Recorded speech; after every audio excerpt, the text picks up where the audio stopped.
Welcome to Impact Makers Radio, helping you to find jargon-free information before choosing a professional to help solve your problems and live the life you love. And here's your host, Stewart Andrew Alexander. Hi, and welcome to another Let's Talk Retirement conversation. And during this segment of the show, ladies and gentlemen, I'm so pleased. I'm hopping, I'm skipping, I'm doing cartwheels because we finally have wealth advisor David Edwards, president of Heron Wealth, calling in all the way from New York. Now, David, who has a wealth of experience in the area of retirement planning, as well as other things that I'm sure that he will allude to today, will be talking to you today about the glide path to retirement. Now, I'm sure Dave is going to expand on that. So, if you are one of the many individuals in New York and you're out there considering your retirement options, then it might be a good idea for you just to, take a break, log out of Facebook, quit the Twittering and the Instagramming, or anything else you happen to be doing which may cause a distraction. And you know something, you might even want to grab a notepad and pen and get ready to take some notes as we listen into what Dave has to share with us today. So, with that said, I can hear him in the background. Let's bring him onto the show. Welcome, Dave. Good morning, Stuart. Good morning to you, sir. Very happy to have you on the show. Very excited, looking forward to speaking with you. So let's jump feet first in then, Dave. In your own words, briefly describe the kinds of people who you serve and the various types of situations they find themselves in when they reach out to you for your help. Certainly. We specialize in executive families.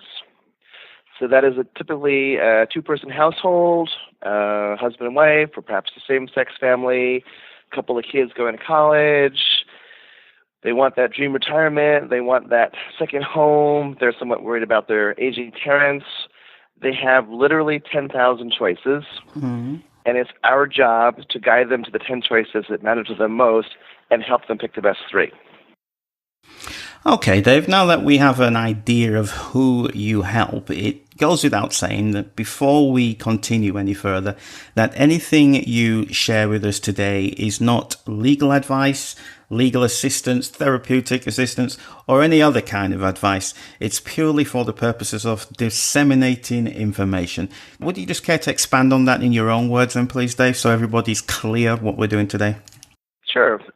I am giving general advice about financial planning, investment advice, and estate planning. And of course, you should always consult with an appropriately credentialed advisor on any of those topics before you make your own decisions. Great. Thanks for sharing that with us then, Dave. So with that said, when you think about those executive families that you just described, the people who you help, what's the most common misconception they have surrounding today's topic of the glide path to retirement? The most common misconception is that you can postpone dealing with your retirement until the day that you retire. And in our mind, that's like a pilot flying into Kennedy, but instead of making a decision 30 minutes out to reduce the airspeed and line up at the runway and start gently gliding down to the airport and lowering and locking the landing gear. It's almost like they arrived at 35,000 feet and then just dropped onto the runway from directly above. And there are both financial issues to be addressed in retirement and also emotional issues to be addressed in retirement, such as, are we going to stay in this home? Are we going to downsize this home? Are we going to move to a different community? And people often get so overwhelmed with how many different options they have that they break down and do nothing. And so we say to them, let us be your pilot. Why don't you sit comfortably in first class? We're going to take you through an exercise and ask you a lot of questions, almost like the way an architect would ask a lot of questions about a family when they were building a new house. Right. And then out of those answers will come a subset of choices, and then you'll decide, and then we'll implement it for you. Okay, Dave. So based on what you just shared with us, and obviously keeping your clients' confidentiality in mind, Please share an example or even a case study, so to speak, of how you have helped or even how you would go about helping somebody who had those challenges, those misconceptions, and what kind of transformational results you were able to gain for them or would be able to gain for them. Yeah. So I'm going to use our fictitious family, Frank and Joanna Miller, who are typical of our clients. They are currently 50 years old. They're 15 years from retirement. They have some money saved up, about $1 million so far between their 401ks and their investment plans. They're living comfortably right now, but they have an expensive lifestyle. And we can tell them, based on reasonable projections of investment returns and spending, that if they made no changes, they would run out of money at age 85. But we projected them to live to be 95. So that would be a problem. Right. However, if you have that information 20 years in advance, you can make decisions to address that. For example, you can save more. And our financial planning platform allows us to show the effect of saving more. Or you can say, well, what if I work 5 years later? And I can click on the financial plan and show, yep, if you work 5 years longer, your funds will last an additional 5 years to 90. Maybe that's not enough. Well, what if you do something like sell the vacation home and drop the vacation house expenses? Well, that extends your financial plan to age 95. So that's good, but still not as comfortable as we'd like it to be. We'd like it to go to age 100, just to be sure. But you tell us that you might inherit some money from a parent, $500,000. Well, now problem solved. You actually will have no problem lasting to 100. What if we increase annual savings anyway? Not only will you have no trouble living to 100, but you'll leave in a state of about $4 or $5 billion. And the most wonderful part of my job is that most people walk into our conference room at 10:30 in the morning terrified because they don't know what's going to happen and they're just scared to death. And after we take them through this process and show them the alternatives and show them what they can do to make things better or worse, they walk out all smiles at 12. So that's what our job is all about, taking fear and converting it into joy. As a reminder, ladies and gentlemen, my guest today is wealth advisor David Edwards, president of Heron Wealth in New York. New York, so good they named it twice. Now, he's here today talking about the glide path to retirement. Now, with that in mind then, Dave, and for those individuals who are listening right now, for those executive families who you help, please share one common, but let's say unknown pitfall that they need to be aware of no matter what situation they find themselves in. Just one pitfall. Yeah, I know there's hundreds of them that you could share. We are limited by time. I'll tell you what, just give me 2 or 3 quick fire bullet points then. How about that? I would say one pitfall that's very common is having the wrong asset allocation. So, for example, some people are very leery of the stock market, and they show us their 401k, which is invested 95% in a bond fund. And we would say, no, you're not touching that money for 10 or 15 years. You can afford maximum risk in that retirement account. Let's get it to 90% equities or 100% equities or 80% equities. Another common pitfall is having too much of their wealth in a single asset. Mm-hmm. So a lot of our clients, because they're executives, have stock in the company, and they have stock options and restricted stock. Well, that's great, but if you have, for example, $10 or $11 million in Amazon, and Amazon falls from 1,400 back to 250, which we think is not unreasonable, well, you could go from $11 million in assets to $2 million in assets pretty quickly. And so a lot of our counseling revolves around saying to clients, yeah, I know you love your company. Yeah, I know you hate paying capital gains tax, but let me just show you all these examples of great companies that cratered.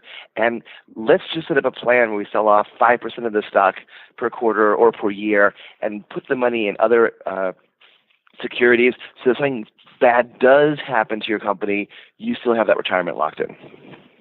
Okay, Dave. So, with that said, I'm kind of curious. How many years have you been a practicing wealth advisor? I started out in the early 1980s at Morgan Stanley, not in wealth management, actually in computer systems. Right. And within a year, I was transferred to the fixed income department, mortgage-backed securities, government securities, building trading models. And I did that for several years at Morgan Stanley. And then thereafter, I worked as a consultant at JP Morgan Securities and Nomura Securities, building value at risk models for them. Value at risk models are very esoteric ways of measuring what can happen to a bank if markets go against them. Eventually, I decided to not work 100 hours a week anymore and get into a business that was a bit more family friendly. And I ducked into business school for 2 years, studying marketing operations, and then started my firm within a year of graduating in 1996. And when I first started the firm, I was still not a wealth manager. I was a stock picker focusing on the U.S. mid-cap growth category. Mm-hmm. But I focused on individual families because without an institutional track record, I couldn't be into institutions. Within a few years, I found my clients asking me a lot of questions that had nothing to do with stocks and everything to do with their lifestyle. David, what about my retirement plan? David, what about my kids' education? David, what about my divorce? And at first I said, well, call your accountant, call your financial planner, call your CPA or your trusted estate attorney. But I realized that I was the guy with my hands on their money, and they wanted the answers from me. So I began to educate myself about the other aspects of wealth management. I was coming from the investment advice side, financial planning and estate planning, and also built up a team of CFPs and CFAs. So pretty much any question a client has about their financial plan, we can answer it.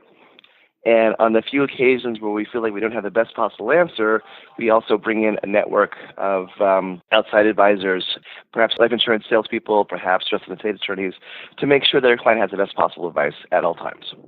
So, Dave, when you think back to all of the clients that you've helped then over the years, let's just say on a deep down personal level, what does it actually give you? How does that make you feel? Oh, I love my job because if I can show somebody that everything that they would like to have in their life, for their family, for their children, for their parents, for their retirement, can be delivered, and here's the plan to make it happen, is that a great job or what? You know, I often say, well, you know, if you're a doctor and you have to tell somebody they have cancer, that's the worst moment of their lives. Or if you're a defense attorney and you have to tell somebody that the jury has found them guilty and they're looking at 20 years in jail, well, that's the worst moments of their lives. I get to be with my clients at the best moments of their lives, when they retire, when they tell me about their kids' college acceptance, when we're sitting at their beach house in the Hamptons drinking margaritas, or sitting in their ski lodge in Wyoming drinking beers. Wow, what an amazing profession. So that it's really important for you to be able to create that transformation in your client's life then, right? For sure. Okay, Dave, then for those executive families who are listening in right now, all those people in the New York area, what final thoughts would you like to leave them with before we close out with our last question for today? The most important thing when you're thinking about your retirement plan or any significant purchase in your life is to not wait till the last minute to address it. You want to start. I don't expect people to think about retirement planning in their 20s and 30s, but by the time you get to your mid-40s, early 50s, it should be a priority. If you're not working with our firm, find another firm that is equally expert and ask the questions and see the results, and then make sure you follow up with the results. Okay, and finally then, Dave, if someone feels they want to know more about the glide path to retirement, what's the best way for them to connect with you? They can certainly start by visiting our website, www.heron, Heron, wealth.com. We have numerous resources, videos, and guidebooks on different topics of financial planning. They can also call our 800 number, which is 800-99-HERON, or 800-994-3676. 3766. They can also email me directly at David Edwards, no spaces, at Heron, Heron, wealth.com. Fantastic. And let me just eliminate any doubt that any listener may have of picking up the phone and giving you a call, Dave. Can you just briefly explain what will exactly happen when they call that number you just shared with us? Sure. So on the initial call, they'll speak with Annalyn, who's our Director of Client Experience, and she will take down some basic details and set up a preliminary phone conversation. Myself or one of our other advisors will call back and spend a half hour or 45 minutes on the phone, understanding the basics of a client's needs. If it seems like a good fit, we'll schedule them to come in for a more detailed interview in person. If they can fill out a questionnaire in advance and bring some documents, terrific. If not, we can get those later. Eventually, we will go forward and create what we call the baseline financial plan. And that's complimentary. We spend about 2 hours on our side pulling the basics. After that, we schedule a follow-up appointment to review the plan, the baseline plan, with both spouses. This is very important for us. Both husband and wife have to be involved in the conversation. And if the prospect likes what they see, then we will ask them to review and sign our advisory agreement. And the reason why we stop at that point is because this conversation is creating rights and responsibilities on both sides. And before we go further, the client needs to understand what those rights and responsibilities are. Once we receive back the detailed advisory, the advisory agreement, we go and build the detailed financial plan, followed by the detailed investment plan, followed by the onboarding process where we bring all the assets to our custodian, Fidelity Investments in Boston. We then run the assets through our rebalancing systems, reorient the portfolio to the right asset allocation, the right mix of securities, and then we schedule the next follow-up meeting, which is 6 months later, and 12 months later, and 24 months later, and as often as the client needs to speak to us. So it's not a one-and-done situation. It is a relationship that should last 15, 20, 25 years. Fantastic. So I'm sure now that if there is anybody who's listening and they want to know more, they certainly know that there is no risk to pick up the phone and give you a call. Dave, I know we could spend all day speaking about this topic, but unfortunately we are out of time for today. So once more, ladies and gentlemen, let me just remind you, we have been listening to wealth advisor David Edwards.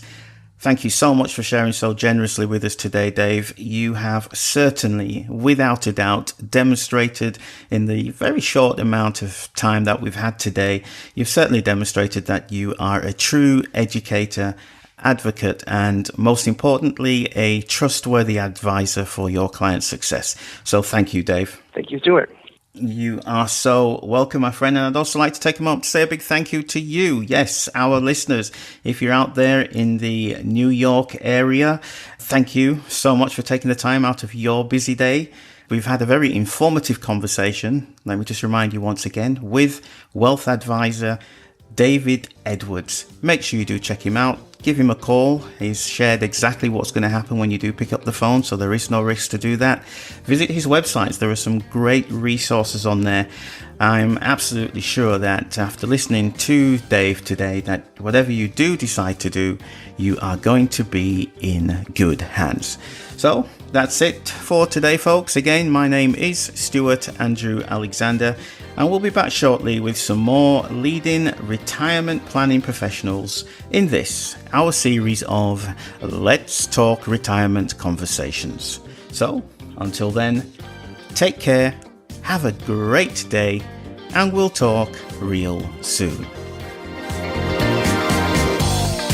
Thank you for tuning in to Impact Makers Radio. To listen to all past, present and future industry thought leaders and trendsetters, visit us at impactmakersradio.com.